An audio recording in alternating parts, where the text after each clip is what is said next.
yo creo que ya está la mayoría de retorno. Entonces, aparte del diagrama del esfuerzo de corte por el círculo de Moore, también tenemos, hola, a ver, están por ahí, ya están de regreso, el esfuerzo de los diagramas conocidos como los diagramas P y Q en el círculo de Moore. Los diagramas P y Q del MIT representan también cada uno de ellos un estado de esfuerzo.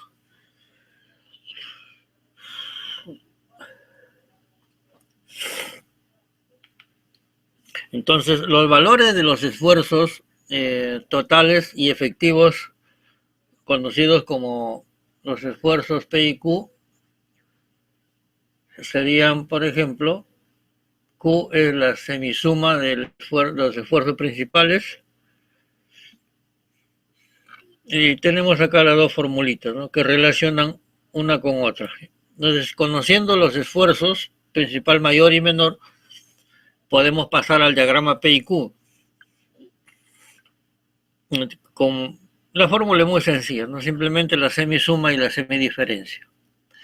En cuanto a los totales y a los efectivos, la fórmula hace un pequeño cambio donde interviene el esfuerzo o la presión de poro.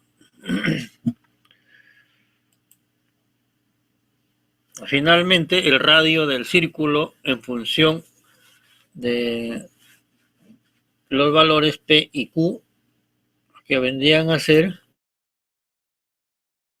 el MIT.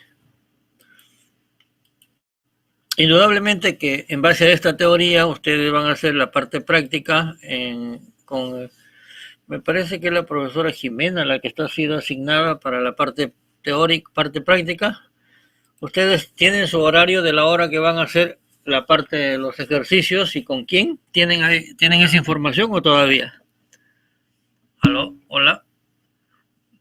Mañana tienen la clase, ¿a qué hora? Ajá, mañana en la mañana, a la 1. Qué buen horario. Ya, entonces ahí ya van a corresponde que en ese horario asignado a la parte práctica. Ajá, dice Ximena, ahí está, la ingeniera Ximena. Muy bien, entonces con ella harán los ejercicios de este tema. Y veremos pues para enviarles por ahí un conjunto de ejercicios resueltos para que vayan practicando. Entonces, los esfuerzos totales y los esfuerzos efectivos.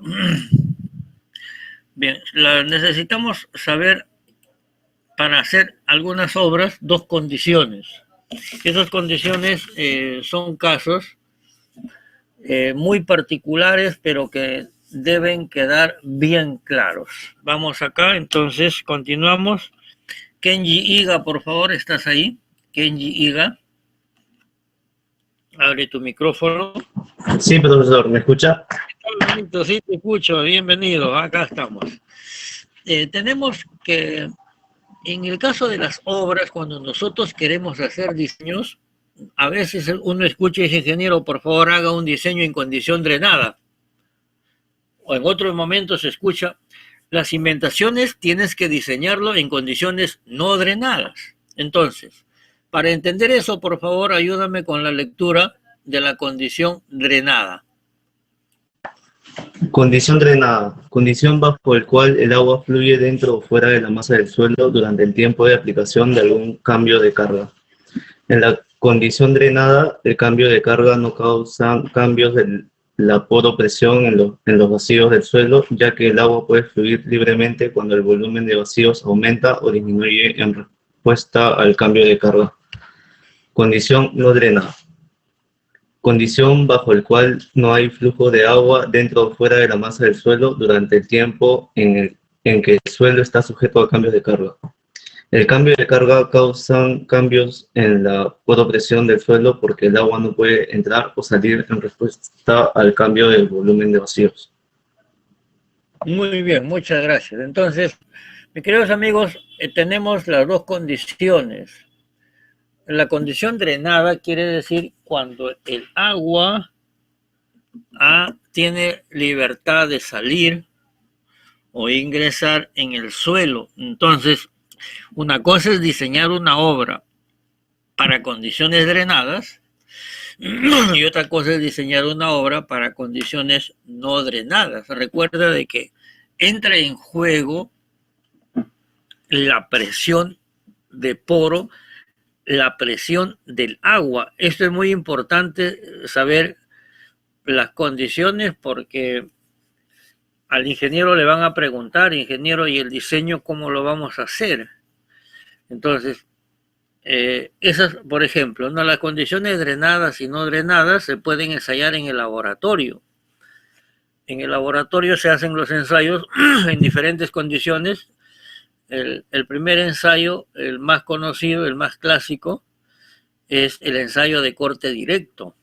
En el ensayo de corte directo nosotros tenemos un equipo muy pequeño, muy sencillo, que es una cajita de 5 por 5 centímetros de área y por unos 2 centímetros y medio de altura. Y también el ensayo de corte directo es un ensayo que ya a nivel de uso está quedando fuera de época. En realidad, los resultados que se obtienen en el ensayo de corte directo están bastante lejos de la realidad. Siempre se ha hecho con esa máquina, pero en la actualidad ya el Colegio de Ingenieros tiene la propuesta de que este ensayo debe ser eliminado. A pesar de eso se sigue haciendo. Ahora la máquina actual es la máquina de compresión triaxial. Es un equipo bastante caro. Este equipo tiene una precisión muy... bueno, uno puede acá tener la precisión que quisiera, ¿no? Es un equipo de última generación y en Lima hay muy pocos de esas máquinas. No, es bastante carita, no lo adquieren así. Entonces, en el ensayo triaxial, si nosotros podemos trabajar condición drenada y no drenada y sacar el ángulo de fricción y la cohesión con la precisión que uno quisiera, ¿no? Con demasiada precisión si es necesario. Entonces son los dos equipos en los que podemos hallar los parámetros de resistencia al corte del terreno. Por ejemplo, el ensayo de corte directo, acá tenemos el equipo, tenemos un link para poder ver cómo funciona. Yo creo que eso lo podrían ver en otro momento, tómense su tiempo y observen cómo es el funcionamiento del equipo de corte. Acá tenemos todo el fundamento de la maquinita de corte directo, ¿eh? Bueno, acá justamente lo han marcado con estas dos palabras. Es el más antiguo y el más simple. El tamaño de la máquina, los cuerpos, en general, se dice de que las muestras deben ser aproximadamente de 5 centímetros por 5 centímetros y por 10 centímetros. Entonces, de acuerdo al modelo, lo usual que teníamos acá en el Perú eran maquinitas de 5 por 5 por 2,5. Recuerda, de acuerdo a la norma y de acuerdo a cada país, se establecen los requisitos. Entonces, cuando uno va a otros lugares, lo que tiene que tener en mente es de que lo que en el Perú se aprendió con el Reglamento Nacional de Edificaciones puede ser que en otros países no coincida. Es simplemente tener criterio para adaptarse a esa realidad. En el ensayo de corte directo, se establece el plano de falla de forma horizontal. O sea, el fallamiento sucede en forma horizontal. Es como si acá, a ver, aquí tenemos el equipo. A ver, ¿dónde estaba el equipito? No muestran la cajita. Es como un sándwich, es como un sándwich, un pan cortado en dos. Una capa se desliza sobre otra. En el ensayo de corte directo, nosotros aplicamos una fuerza vertical y tenemos un apoyo horizontal Entonces, la fuerza normal o la fuerza que solicita el terreno es aplicada en forma constante por la parte superior. Constantemente se va aplicando una fuerza y esta fuerza es la que va a hacer que el terreno ceda o falle por cortante. Como la fuerza de corte es aplicada al mover la mitad de la cajita, precisamente ahí es donde se parte o se produce la ruptura, ¿no? Entonces, el ensayo de corte directo puede trabajar desde dos puntos de vista. Si deseas, lo puedes hacer controlando la carga o si no, controlando la deformación. Se puede controlar la carga que se aplica o la deformación que se produce en el suelo, y los dos producen su gráfico, ¿no? Entonces, podría ser que se ensaye en el laboratorio. Lo normal se pedía que sea por carga, pero se puede hacer por deformación también.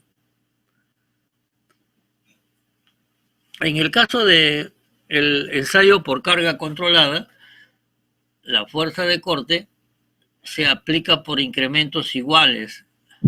Se sigue incrementando en cargas iguales hasta que el suelo sufre ruptura. En el caso de la deformación, se aplica una tasa constante de desplazamiento en el corte. Acá tenemos el equipo de corte directo. Entonces tenemos acá una carga vertical y por acá, entonces esa carga produce un esfuerzo normal y en su contraparte el esfuerzo cortante.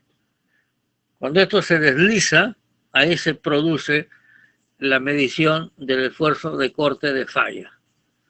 Las dos formulitas muy usuales, el esfuerzo normal es la fuerza normal entre el área de apoyo y el esfuerzo cortante es la fuerza tangencial entre el área de apoyo. Estas dos formulitas las tenemos acá sacadas de este gráfico. Recuerda de que la definición de esfuerzo es fuerza entre área. Eso no va a cambiar. Y tienes que hacer, se hacen ya los gráficos. Por ejemplo, acá tenemos gráficos correspondientes a la resistencia pico y a la resistencia residual en los ensayos de corte directo. Se muestran, por ejemplo, los gráficos correspondientes a las arenas en condiciones, por ejemplo, una arena densa o una arcilla sobreconsolidada, y en la parte inferior lo que corresponde a una arena suelta o una arcilla normalmente consolidada. La resistencia pico y la resistencia residual son valores que se obtienen en el laboratorio y que tienen que ver con la medición de la resistencia final del corte. Entonces acá tenemos, por ejemplo, los gráficos de los esfuerzos versus el desplazamiento. Entonces, en el eje vertical, acá tenemos el corte y en el eje horizontal la deformación. Entonces, conforme se va haciendo el ensayo, en la condición 1 se hace el gráfico, se pasa a la condición, se va a hacer el gráfico y así sucesivamente. Entonces, nosotros tenemos en estos gráficos la resistencia residual. Entonces, para el gráfico de la resistencia pico tenemos una cohesión correspondiente a la resistencia pico. Ahí está en el gráfico, vamos a agrandarlo un poquito más. Ahí está. Y para la resistencia residual tenemos la cohesión residual. Entonces, dependiendo de lo que estemos mirando o lo que estemos graficando, podemos sacar cohesión pico y cohesión residual. Recuerda de que el círculo de Moore, esto de acá no es una línea, el círculo de Moore es una curva, pero ha sido ajustada a una recta. Se ha convertido esto en una recta. Entonces, por eso se dice el criterio de ruptura de Mohr-Coulomb. Por ejemplo, en este caso es para una arena. Y acá tenemos para una arcilla. Con un poco de experiencia, cuando uno compara los gráficos, fácilmente se va a dar cuenta en qué momento está ante una arcilla y en qué momento está ante una arena. Los gráficos tienen sus características muy particulares. ¿Cuáles son las desventajas del corte directo? A ver. Russell Guamán, por favor. Russell Guamán, ¿estás ahí? A ver, amigo Russell. Sí, profesor. Dale, manito, ahí está. Por favor, ayúdame con la lectura de las desventajas del corte directo.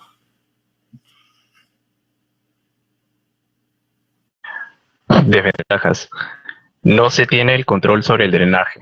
No se puede medir la presión de los poros.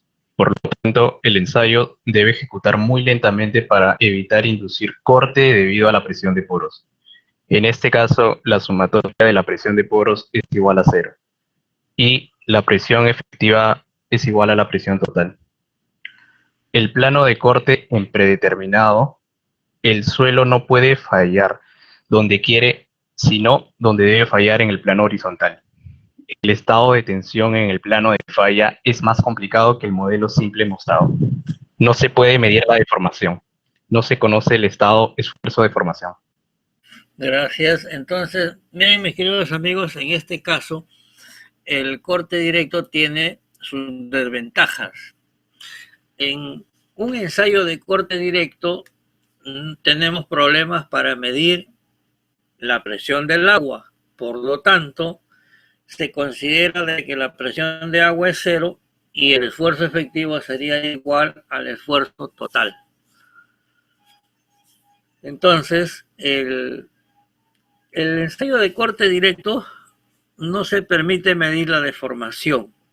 Por favor, estas partes teóricas hay que leerlas y tratar de procesar. Si hay preguntas, háganla por favor, porque recuerden de que el conocimiento va de la teoría hacia la práctica. Un equipo de compresión triaxial, acá tienen el link por favor para ir al YouTube y ver el proceso de cómo funciona la triaxial. Es una máquina de excelencia. En el ensayo de compresión triaxial, aquí sí tenemos ya uno de los métodos más confiables para determinar los parámetros de resistencia de corte del suelo. ¿Qué usos tiene? Dado a que es un equipo caro y su precio 1000 soles un ensayo, por ejemplo, imagínate que necesitas hacer 10, 20 ensayos de corte en la triaxial, serían unos 20,000 soles. Entonces la situación se pone un poco pesada. Pero este equipo se puede usar tanto en investigación como para los ensayos convencionales de las obras. Cuando hablo de investigación, por ejemplo, puede ser para las tesis o para los artículos científicos o para los papers. Y también se puede usar el ensayo triaxial para los ensayos que piden los proyectos para hacer obras. En el equipo triaxial, en realidad, la celda donde va la muestra es una especie como una botella como la botella de agua que comúnmente que encontramos en el mercado, ¿no? Es como una botella de plástico así de nuevas. Y ahí dentro de eso va la muestra. Entonces lo que se mide ahí, dentro de esa botella, hay una membrana de plástico que cubre a la muestra y entonces ahí es donde se llena de agua. Finalmente, cuando la máquina empieza a funcionar, se va a llegar a la ruptura aplicando una carga axial o vertical. Entonces, cuando el pistón de ataque empieza a producir una carga vertical, el incremento, conocido como esfuerzo desviador, va a llegar un momento en el cual hay un esfuerzo desviador que va a producir una falla por corte. Entonces, se puede trabajar por incremento de cargas iguales o por deformación axial a una tasa constante. O sea, hay las dos condiciones. ¿Trabajas con cargas o trabajas con deformaciones?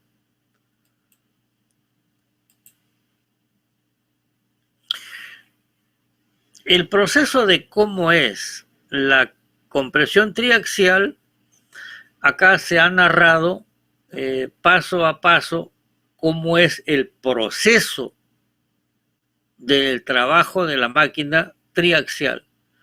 Tenemos en la primera etapa, que es la etapa del confinamiento, quiere decir, por ejemplo, acá está la muestra. La muestra está confinada, o sea, está dentro de algo que no lo deja que se desparrame. Esa es la idea de confinar. O sea, ponerlo dentro de un recipiente para que no se desparrame, está confinado. Entonces, en esta etapa empezamos estableciendo una condición de esfuerzo inicial mediante la presión de celda. La celda es este equipo que está acá. Entonces, se incrementa el sigma 3, el esfuerzo principal menor. Entonces, acá tú puedes usar dos condiciones, ¿no? Que sea drenada o que sea no drenada. Esta decisión de que si es drenado o no drenado depende del tipo de obra y las condiciones en las que se quiera establecer el proyecto. Puedes usar drenado consolidado o no drenado no consolidado. Por ejemplo, cuando tú vas a hacer el ensayo no consolidado, primero la válvula de drenaje está cerrada. No hay variación en el volumen de la muestra. Y el exceso de la presión de poro es el que es inducido. En cambio, en la condición del consolidado, la válvula de drenaje está abierta. Recuerda, en el no consolidado la válvula de drenaje está cerrada y en el consolidado la válvula de drenaje está abierta. Se permite variación del volumen y no hay exceso de presión de poro. Entonces, estas son las condiciones en las que trabaja la etapa 1 en el ensayo triaxial.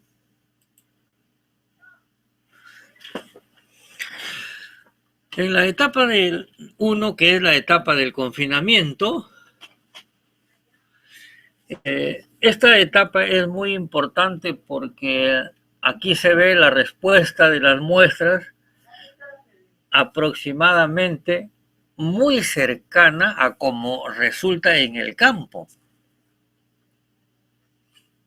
O sea, en la etapa del confinamiento, la respuesta de la muestra en el laboratorio es muy cercana a lo que sucede en el terreno. Ya, entonces, ¿qué se va a medir ahí? Mediremos la consolidación bajo los esfuerzos vertical y horizontal, y también se puede medir el esfuerzo en los estados efectivos de cohesión. Recuerda de que, ¿qué cosa es un esfuerzo no isotrópico? Hablar de no isotrópico quiere decir de que estamos considerando de que el suelo, las propiedades del suelo no son las mismas en todas las direcciones. O sea, un material, un estado es no isotrópico cuando la reacción no es la misma en todas las direcciones. Y el suelo precisamente es no isotrópico, porque si el material fuera isotrópico, en todas las direcciones sería lo mismo. Eso quiere decir de que acá, y se ha subrayado en azulito, Este es el más apropiado porque es el más próximo a la realidad.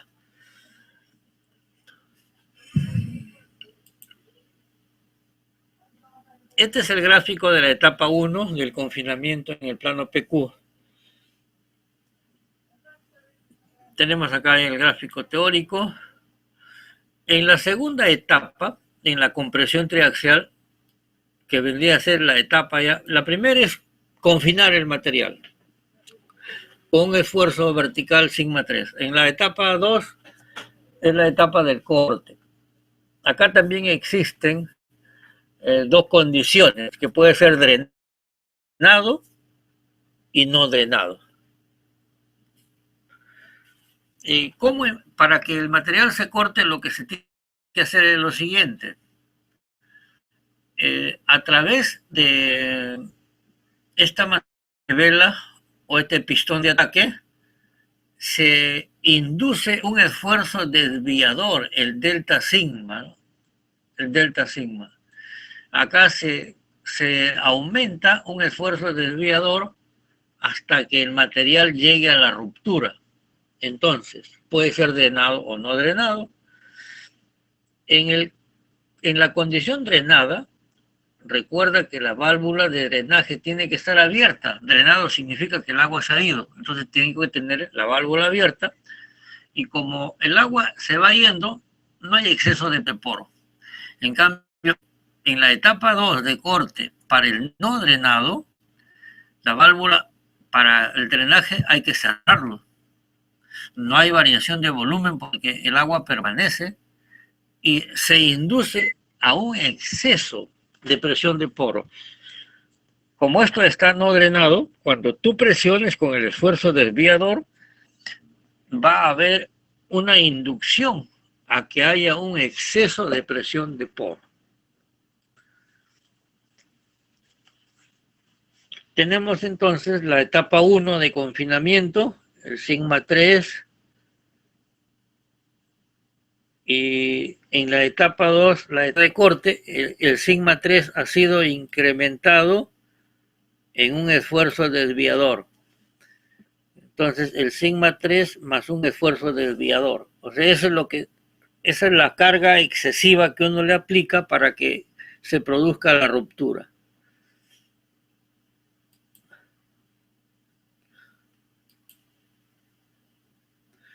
En la compresión triaxial se pueden hacer todos estos ensayos dependiendo de qué es lo que se quiera encontrar. Hay pruebas lentas, hay pruebas rápidas. Por ejemplo, el consolidado drenado se considera una prueba lenta. Y el no consolidado, no drenado, se considera una prueba quick, o sea, una prueba rápida. Dependiendo del tipo de material, dependiendo de qué es lo que uno quiera hacer, escogerá el CD, el CU o el UU. Y un caso especial es la compresión no confinada. La compresión no confinada o el ensayo de compresión simple.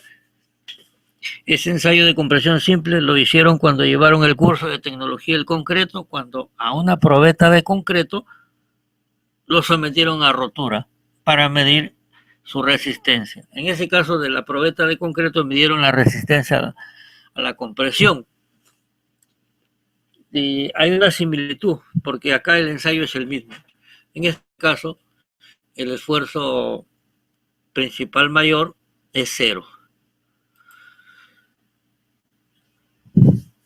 Tenemos los detalles de uno por uno. Por ejemplo, el detalle acá será para el consolidado drenado.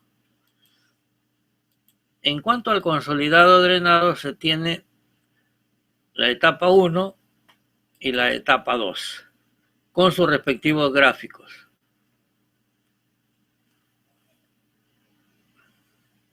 Entonces, ¿para qué se usa la compresión triaxial? Recuerden de que esto se utiliza para determinar los parámetros de resistencia efectivos. Esto es importante, ojo.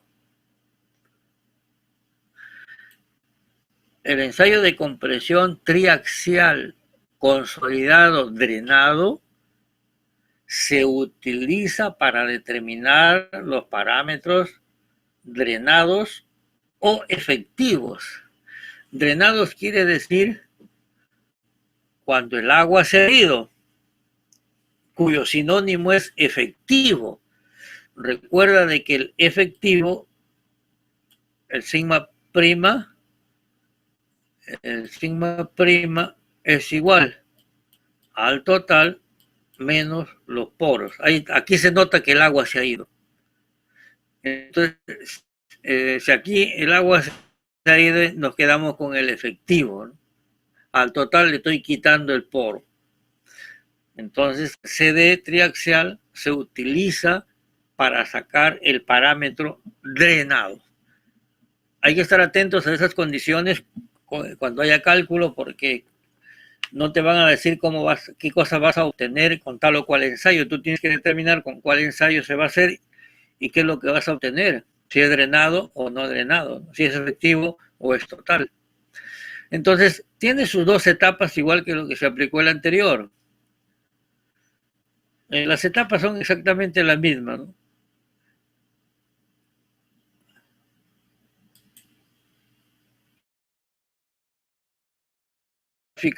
La etapa para el CD, consolidado drenado, la etapa 1 o de consolidación, donde los esfuerzos verticales y laterales son los mismos.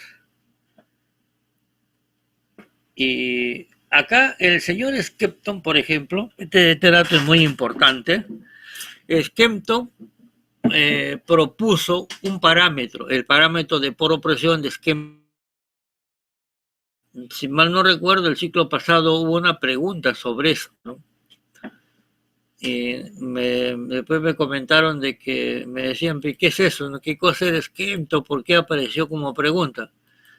Bueno, acá lo tenemos y está bien clarito que el parámetro de poropresión de Skempton es el parámetro B mayúscula, que se obtiene dividiendo la presión de poro entre el esfuerzo efectivo, el esfuerzo principal menor. Hay ciertas, mira, cuando el parámetro B de Skempton está prácticamente igual a 1, es un suelo blando saturado. Y cuando el parámetro de Skempton es menos que 1, es un suelo rígido saturado. Acá tenemos una tablita, a ver, lo vamos a ampliar. Tenemos una tabla de valores para B, tabla de valores del B de Skempton para diferente tipo de material, para arcilla blanda, para limo, para arena y así. Indudablemente que estos valores son valores de laboratorio que nos van a dar un indicador de referencia, un indicador referencial, y cuando uno haga el cálculo, si está haciendo cálculo, por ejemplo, para arenas muy densas o arcillas muy rígidas, sometidas a gran presión de confinamiento, debes estar por el orden del 930 sobre 1000, o sea, 0,913, que es bastante lejos de una arcilla blanda normalmente consolidada, que está en el orden del 0,998. Entonces es importante estar atentos a estos fundamentos teóricos, porque con ellos, con esta teoría, uno puede atacar un problema que se presente en algún proyecto. La etapa 2 del CD. Ojo, estamos en la parte anterior, era la etapa 1 del CD. Ahora, en la etapa 2 es para que el material se corte al sigma 3. Al sigma 3 le debo agregar el delta sigma, o sea, el esfuerzo desviador. O lo que acá es lo mismo, el esfuerzo desviador es el sigma 1 menos el sigma 3, porque esto de acá viene a ser igual al sigma 1. Entonces, acá al sigma 3 le agrego el esfuerzo desviador para inducir al corte. Y los gráficos acá aparecen. Graficamos las condiciones en el laboratorio. No te olvides, esta es la resistencia pico. Esto de acá es la resistencia residual en el gráfico. Es importante sus fundamentos teóricos. En el gráfico es fácil identificar la resistencia pico y la resistencia residual y tiene sus formulitas. Ahí está. Esta es la resistencia pico por acá y esta es la resistencia residual. Muy bien. Y si vamos al círculo de Moore, el CD, si vamos al círculo de Moore, porque estamos analizando el ensayo triaxial CD consolidado drenado, este es el gráfico del círculo de Moore para este ensayo, para el CD. Acá tenemos el ángulo de fricción y por acá el ángulo de inclinación del plano de falla y todos los parámetros conocidos. Bien, ¿alguna consulta, por favor? ¿Alguna pregunta? A ver, estaba por ahí buscando en el archivo. Luego les voy a enviar unas hojas con ejercicios resueltos para que se apoyen para la clase que van a tener de la hoja, de la parte práctica con ingeniera Jimena. Este gráfico es muy conocido y lo debes identificar. Se trata del triaxial CD para una arcilla sobreconsolidada. Este es el gráfico del ensayo triaxial CD para una arcilla sobreconsolidada. El criterio de falla de Moore no ha cambiado. El esfuerzo cortante es igual a la cohesión más el esfuerzo normal por la tangente del ángulo de fricción. Ahí está. Acá, por ejemplo, hay cohesión. Si fuese una arcilla normalmente consolidada sería 0, pero como es sobreconsolidada, sí hay cohesión.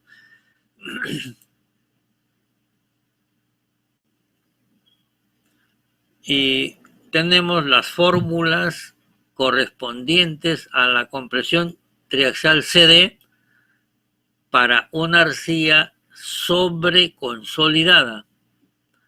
Aquí está el proceso, cómo se ha llegado a las fórmulas. Tenemos las formulitas, han hecho los cambios, lo han simplificado y se llega a estas fórmulas. Y esa parte matemática creo que lo dominan ustedes, ya han pasado ampliamente sus cursos.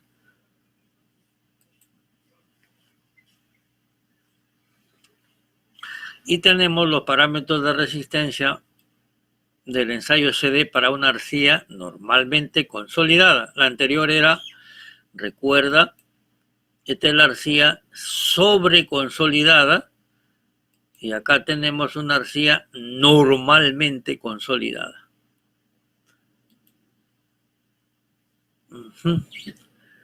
Recuerda que acá tenemos con sigma y tau y acá tenemos con P y Q, que son los parámetros del MIT, del MIT.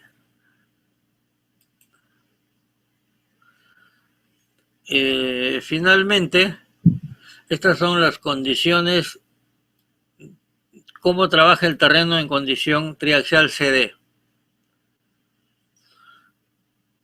Es un reto que esto lo aprendas, por favor. Ahí está.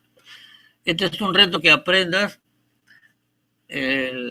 con la compresión triaxial CD. ¿Con qué material se usa? Esta es la parte práctica, esta es la carnecita de la clase. Mira, el triaxial CD nos permite simular con una precisión aceptable el ensayo CD y generalmente se usa ¿para qué? Casi todos los casos son para arenas y gravas. Ojo acá está la carnecita de la teoría. El CD para arenas y gravas no saturadas o saturadas, depende. Por ejemplo, generalmente en arena fina y en limo, las cargas de campo se aplican razonablemente lentas. ¿Qué quiere decir carga a largo plazo? Por ejemplo, cuando nosotros tenemos una obra a largo plazo, quiere decir, por ejemplo, de que el talud, los taludes, después de varios años de la excavación, los terraplenes construidos muy lentamente sobre arcillas, presas de tierra donde la filtración es constante, cimentación sobre arcilla después de mucho tiempo de la construcción. Tengan paciencia, lean esto por favor, acá están las figuritas y procesenlo hasta que logren entender bien, porque esta es la realidad. Esta laminita resume todo lo que se ha dicho, porque esto es lo que usamos nosotros para hacer el proyecto. Te llevan al campo y te dicen, ingeniero, mire, acá se va a hacer la obra, allá, mira, tengo una arcilla blanda y voy a hacer un terraplén sobre una arcilla blanda. ¿Qué voy a usar? El triaxial CD, el triaxial CU, el UU. Recuerda, acá está la teoría. ¿Cuál de estas condiciones se adapta mejor a tu proyecto? Ya está. Ahí termina el CD. Yo creo que ahí terminamos la sesión. Después tenemos el CU y esto continúa. Queridos amigos, gracias por haber venido. Mañana tendrán la clase práctica y a través de la señorita delegada nos estaremos comunicando ya sobre algunas novedades, si es que en el aula virtual va a haber algún trabajito para esta semana, etcétera. Señorita Stephanie Gutiérrez, por favor, ¿podrías poner tu número de teléfono? Stephanie, por favor, tu número de teléfono, lo pones ahí para que tus compañeros lo tengan. Yo también necesito apuntar tu número, o me dictas. A ver, ahí está, 957 202 797. Ya. Luego voy a hacer un contacto contigo para ver qué cosas tenemos para la siguiente semana. Muchas gracias. Si ya no hay consultas, mis queridos amigos, gracias por haber estado en la videoconferencia. Que les vaya bonito. Felicidades. Cuídense. Recuerden, no salgan a la calle. La situación está complicada. Entonces manténgase a buen recaudo y las cosas van a salir bien. Mente positiva, mis queridos amigos, y a triunfar. Vamos a leer, a aprender cosas nuevas, a lucir nuevos conocimientos con muchas ganas. Que les vaya muy bien.